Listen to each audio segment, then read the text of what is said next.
Saudações, camaradas! Hoje iremos falar uma das maiores revoluções da nossa história moderna. Ela comemora 100 anos este ano e provavelmente vai cair nas provas de Enem e vestibular. Vamos falar aqui.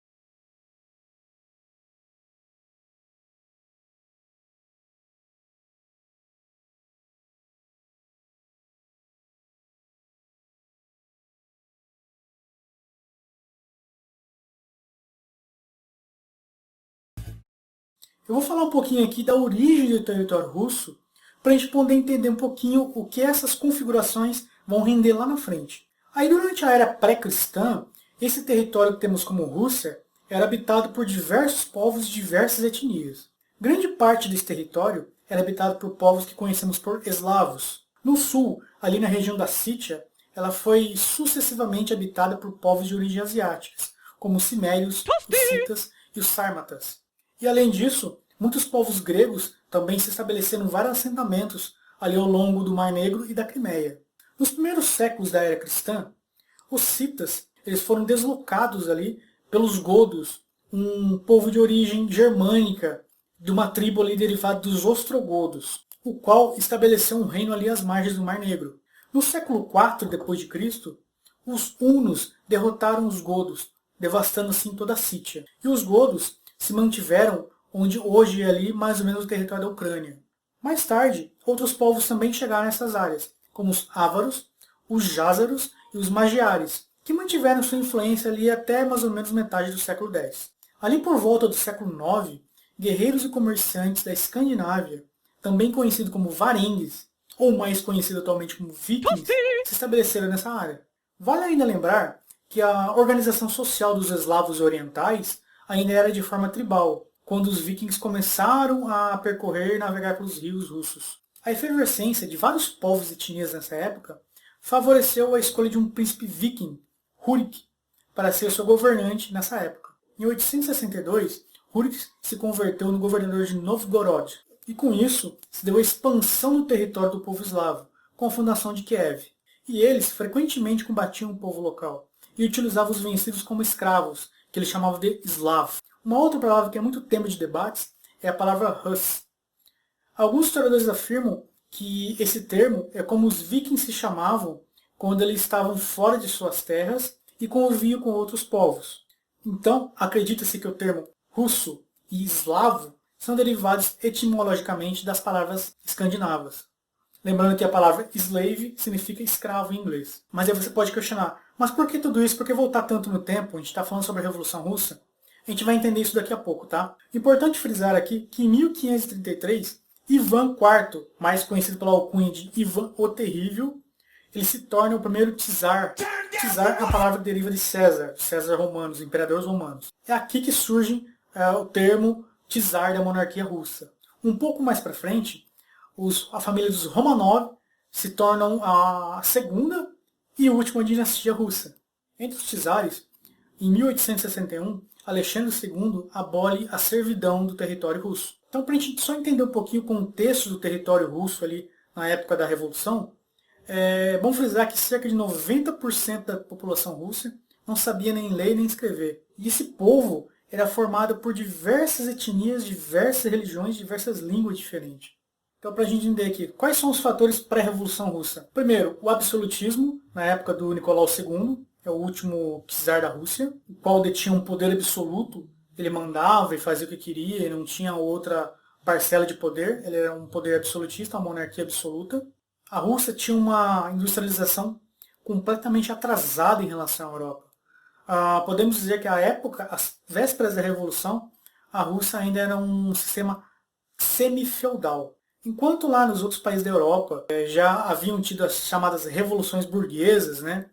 Revolução Industrial, Revolução Francesa, a Revolução Gloriosa na Inglaterra e tal, eles já estavam muito à frente da Rússia, a Rússia ainda se mantinha um sistema basicamente agrário, completamente atrasado em comparação aos demais países europeus. Além de que era o império mais extenso da Europa, havia ausência de liberdades individuais, e a Igreja Ortodoxa ela monopolizava o ensino e tinha acesso a vários privilégios. E os czares, eles contavam com o apoio das classes mais elevadas da sociedade. Outros fatores seriam os chamados boiardos, que seriam uma nobreza rural, seriam os nobres proprietários de terra, que tinham a riqueza e o poder.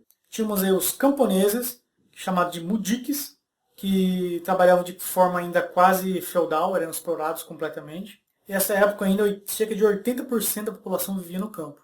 Existiam poucas indústrias no solo russo, e ainda a maioria de capital estrangeiro, França, Inglaterra, Bélgica e outros países da Europa.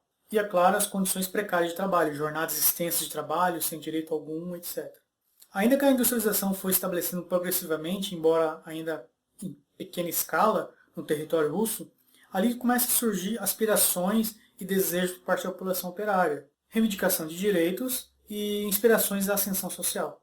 Um evento muito importante que ocorre em 1898 é a fundação do Partido Operário Social Democrata Russo. E esse partido, em 1903, vai sofrer uma cisão. Ele vai se dividir em dois, os bolcheviques e os mencheviques. Esses nomes são muito importantes para a Revolução. Bom, só para frisar aqui, a Rússia, nessa época, era a potência mais atrasada da Europa. Ela não passou por revoluções burguesas, e sabemos que revoluções burguesas derrubam a monarquia, derrubam o absolutismo, e ela não tinha condições estruturais de bater de frente com outras potências europeias. Tanto é que a Rússia ela não tinha colônias nem na Ásia, nem na África, nem na Oceania. Não porque não queriam, porque não tinha estrutura para isso. Ainda nessa época, temos uma importante formação de um conselho chamado de sovietes.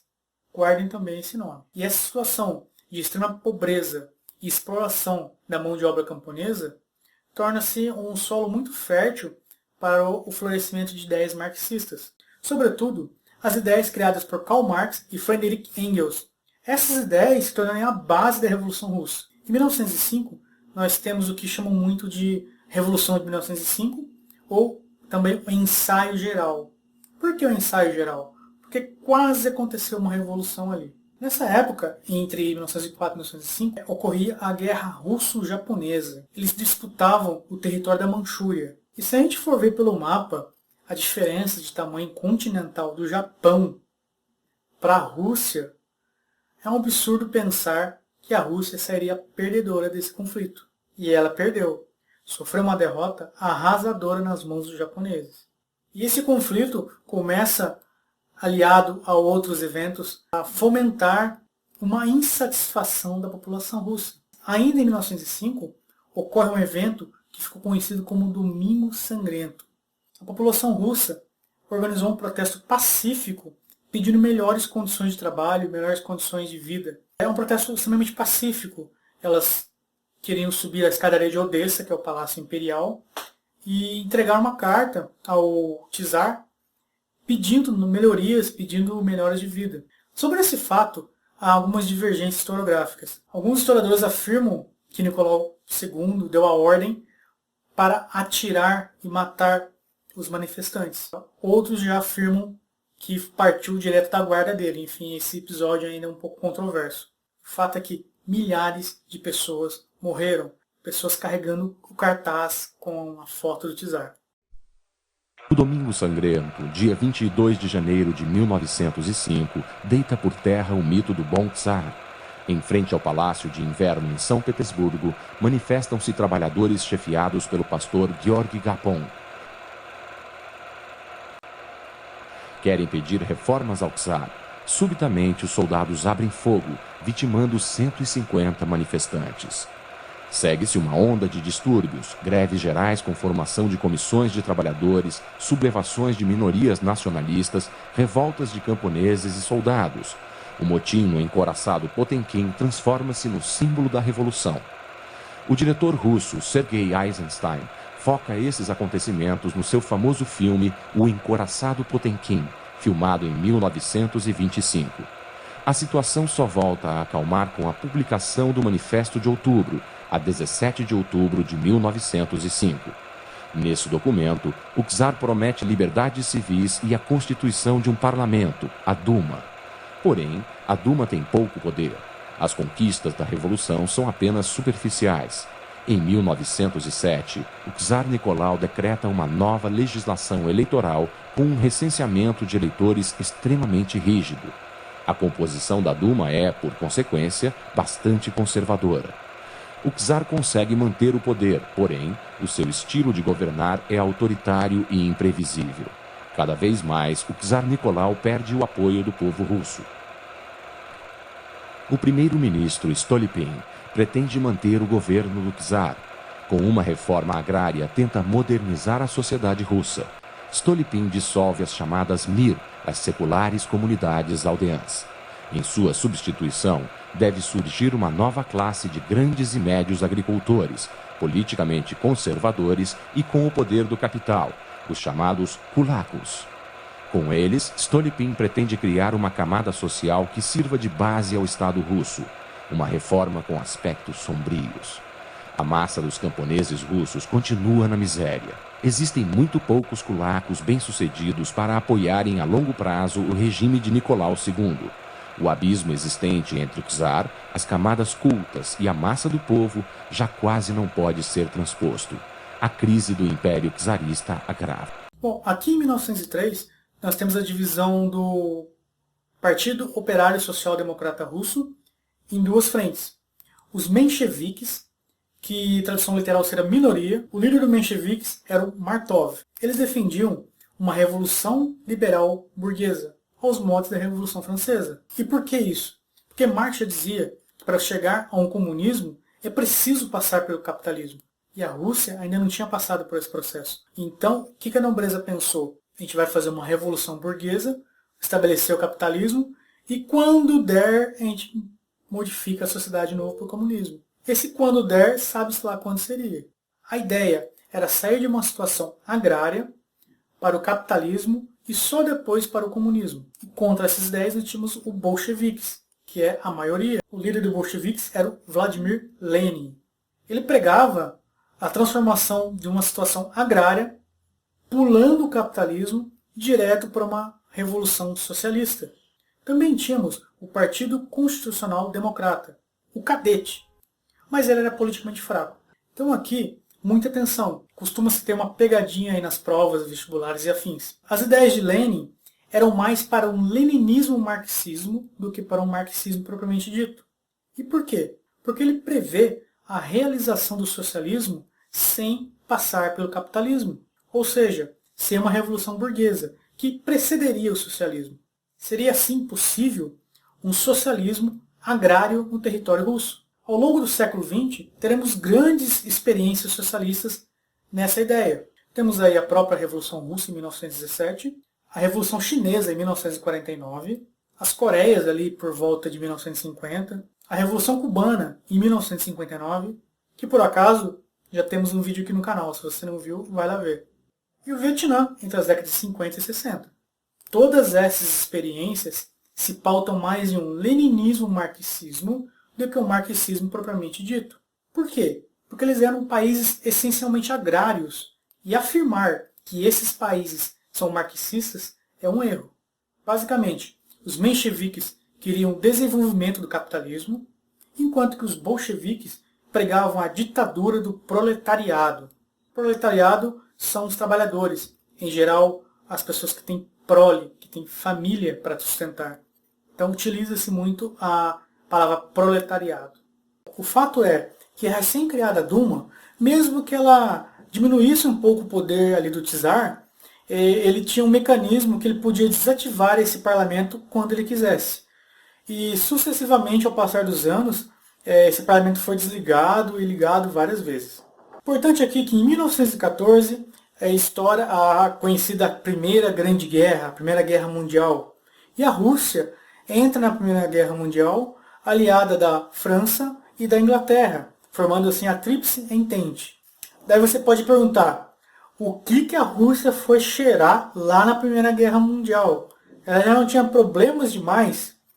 De fato, o grande problema é que com o assassinato do Francisco Ferdinand, a Áustria-Hungria declara guerra à Sérvia. E a Sérvia era aliada da Rússia. Então a Rússia se viu na obrigatoriedade de entrar na guerra também. Nicolau II também acreditava que com a entrada da Rússia na Primeira Guerra Mundial, ele poderia expandir ainda mais o território russo e, com isso, diminuir a insatisfação popular. No entanto, esse fato aumentou o descontentamento popular e acelerou ainda mais o processo revolucionário. O fato é que a Rússia não estava preparada para essa guerra. Tanto é que eles não tinham armamentos suficientes. Muitos soldados iam para a frente de batalha carregando apenas munições, esperando que os soldados morressem para que pudessem utilizar suas armas. Alguns números afirmam que cerca dos 10 milhões de militares que morreram na Primeira Guerra Mundial, cerca de 4 milhões eram russos. Ou seja, 40% de quem morreu na Primeira Guerra Mundial, dos soldados, eram russos. Com isso, a economia russa, que já não estava lá muito boa, entra em colapso. E a opinião pública culpa o czar pelo desastre na Primeira Guerra Mundial. Aqui, em fevereiro de 1917, na verdade março de 1917 pelo nosso calendário, que a Rússia naquela época ainda usava o calendário juliano e não o gregoriano. Então tem essa diferença aí de cerca de 11 a 13 dias no nosso calendário.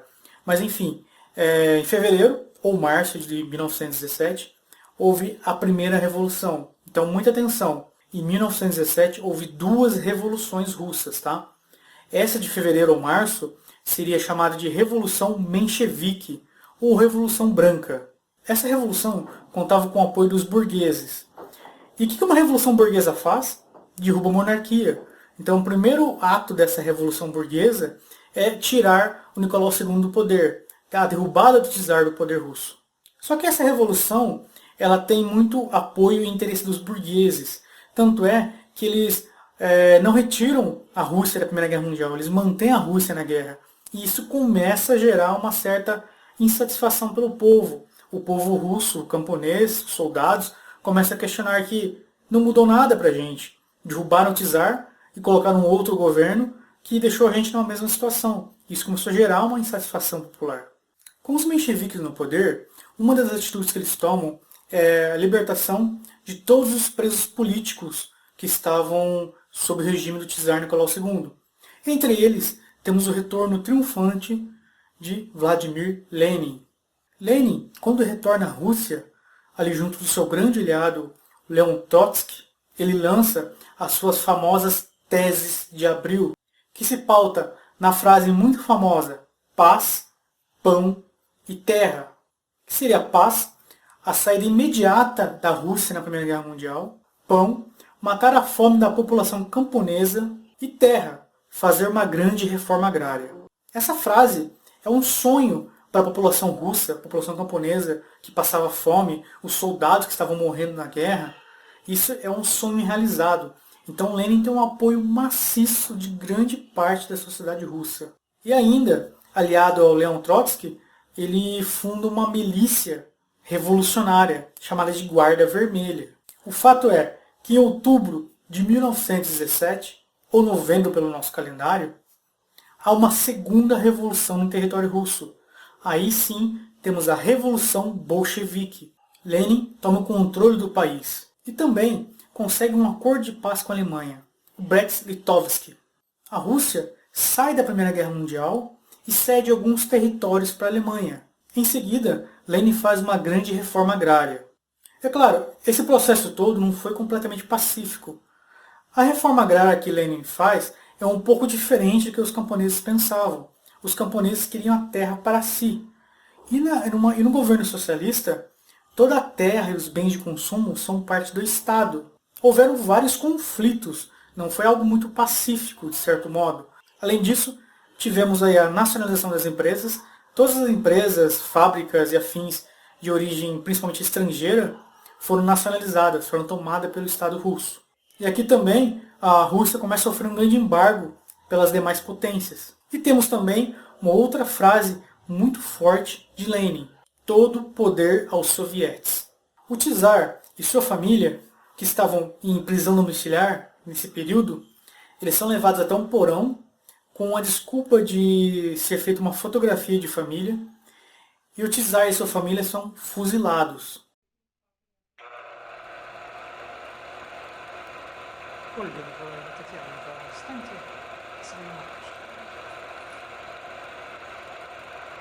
Maria Nicolai Chupre.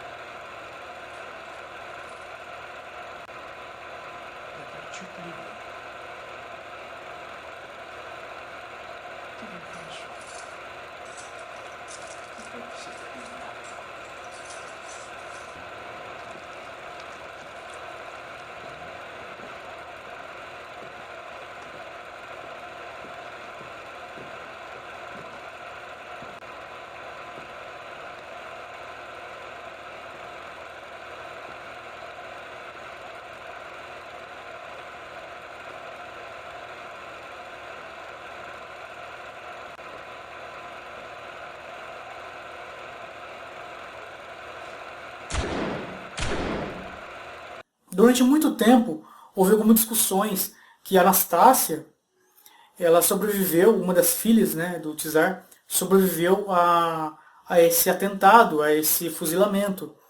E durante muito tempo isso foi negado, foi feito teste de DNA e afins.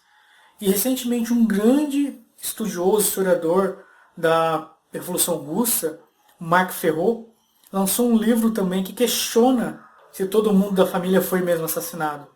Esse livro é um lançamento desse ano que é muito legal também.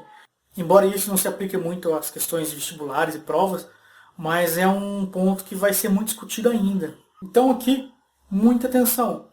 Em 1917, temos duas revoluções.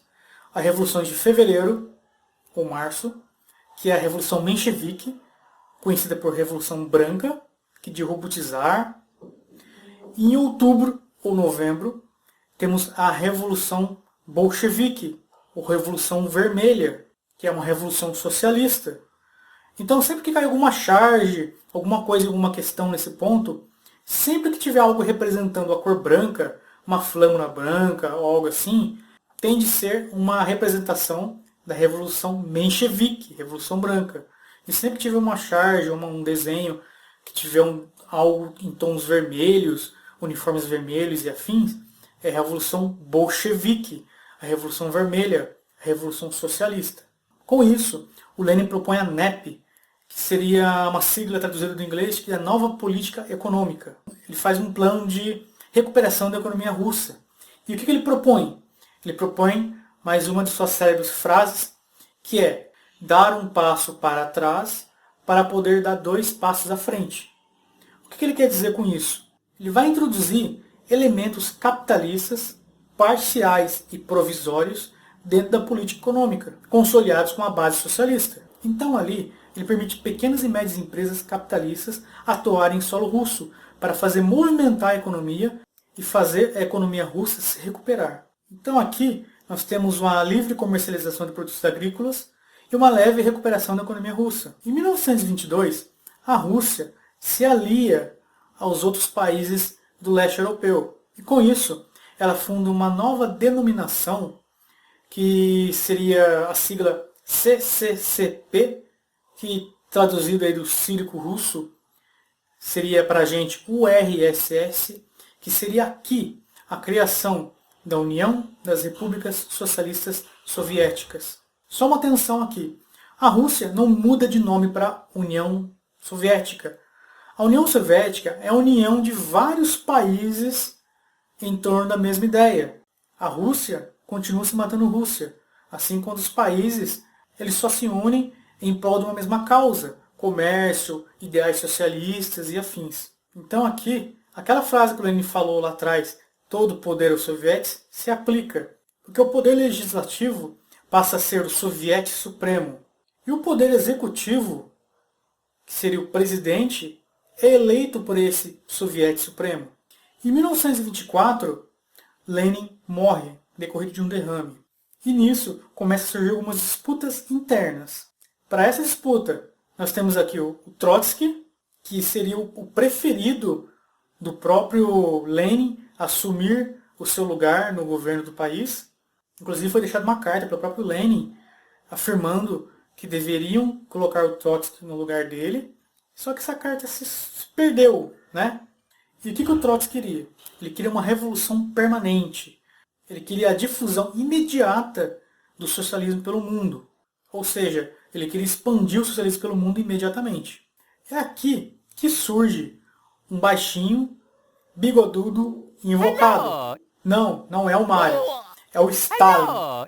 Na verdade, o Stalin não surge nesse momento, tá? Ele já fazia parte lá do Partido Bolchevique, junto do Lenin, do Trotsky, ali desde o começo da luta dos bolcheviques.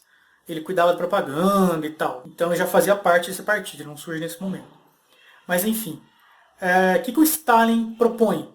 O Stalin propõe a tese de um socialismo em um só país. Ele queria fortalecer o socialismo na Rússia. Não que ele não quisesse expandir futuramente o socialismo aos outros países do mundo. Ele queria, mas não era uma ideia imediata para esse momento. Ele queria estruturar o regime para depois ampliá-lo. E o Stalin conseguiu manipular e ter contatos dentro do partido, inclusive reza a lenda aí que até ele que deu fim na carta lá do Lenin e tal. Ele consegue se articular melhor com os políticos lá do partido à época do que o Trotsky. E aos olhos da população de um modo geral, que o apoiam Stalin, uma expansão do socialismo naquele momento significaria mais guerras, mais perdas, mais morte. E a população já estava saturada disso. Então, a grande parte da população também apoiou Stalin. E o que acontece? Stalin vence, se torna um grande ditador. Então, o que ele faz? Uma das primeiras coisas é eliminar toda a sua oposição. Então, ele ordena expurgos, prisões, torturas e mortes. Inclusive, o Trotsky ele é exilado. Ele vaza, ele vai para o México. E lá no México, ele vai morar na casa da Frida Kahlo. Ela até tem um lance lá, um negocinho lá. Enfim, isso não impede que o Stalin manda alguns agentes, de que vai ser um embrião lá de uma organização futura chamada KGB, perseguir o Trotsky lá no México e matá-lo. O Trotsky é morto a mando de Stalin lá no México. Então, quais são as características do governo Stalin, também chamado de modelo stalinista? Primeiro, uma burocratização estatal, controle do ensino das comunicações, culto ao líder, que Stalin seria o guia genial dos povos. Ele tem muitas estátuas, muitos cartazes espalhados. É uma grande característica dos governos ditatoriais, né? O culto ao líder. Uma maciça e forte propaganda governamental. Inclusive ele fazia charges e tipo do Trotsky era inimigo da sociedade russa, da União Soviética. Era comum fotos que tinham Lenin e Trotsky. A imagem de Trotsky era apagada das fotos para não deixar ele aliado a um traidor da União Soviética. E muitas fotos nessa época foram manipuladas. E nem tínhamos Photoshop nessa época. Também houve o cancelamento da NEP ali por volta de 1928. Bom, em 1928, a União Soviética está fortalecida. Tanto é que em 1929 ocorre a crise do capitalismo, com a quebra da Bolsa de Nova York. Lembrando bem, houve uma crise do capitalismo. E a União Soviética praticamente não sofreu crise alguma, porque era um país socialista. Essa crise não afetou a economia da União Soviética. Lembrando que a União Soviética, embora seja um país socialista, ele também tinha sua moeda, ele tinha seus bancos, ele tinha seus comércios. A diferença dos regimes capitalista para o socialista é que o socialista, as indústrias, os bancos pertenciam ao Estado, enquanto o capitalismo temos ali o livre comércio. Do ponto de vista econômico, então, temos essa diferença do capitalismo e do socialismo. Tá? Então é um pouco ingênuo da nossa parte pensar que no socialismo não tem banco, não tem comércio, não tem essas coisas. Não, não é assim que funciona. Tá? E com isso, nessa crise do capitalismo, ocorre uma expansão dos ideais socialistas pelo mundo, inclusive ali na Europa e até na América. Inclusive aqui no Brasil, temos vários episódios ligados aos ideais socialistas já na década de 30. E aí fica a pergunta, como que a burguesia, o capitalismo, iria frear o avanço socialista? Através do apoio aos chamados regimes totalitários. Podemos citar aqui Adolf Hitler na Alemanha, Benito Mussolini na Itália, Francisco Franco na Espanha, Salazar em Portugal e até mesmo Vargas no Brasil. Todo esse apoio a esses regimes ditos totalitários se dá pela crise do capitalismo, que não afetou o socialismo. Então aqui, muito cuidado ao afirmar o caráter de esquerda aos regimes nazifascistas, aí, que são os mais conhecidos. O nazifascismo e os regimes totalitários chegaram ao poder apoiada pela burguesia e pelo capitalismo, como forma de frear o socialismo. Socialismo esse que é sim de esquerda. Então não podemos cometer o anacronismo, questionar, mas hoje em dia hoje em dia é algo um pouco diferente, tá? Então não podemos cometer o anacronismo de julgar eventos históricos e situações do passado com o olhar do nosso presente. Então muito cuidado. Uma outra característica também do governo stalinista é chamada dos planos quinquenais, que seriam metas a serem cumpridas a cada 5 anos. O governo stalinista também se pauta numa chamada indústria de base, ou seja, fortalecer a economia interna do solo russo. Aqui podemos chamar também de socialismo real, que seria o modelo stalinista baseado na plantificação econômica, burocratização e ultracentralização adotado mundialmente. Esses planos quinquenais foram muito bem sucedidos do ponto de vista econômico. Do ponto de vista político, o governo de Stalin foi um desastre.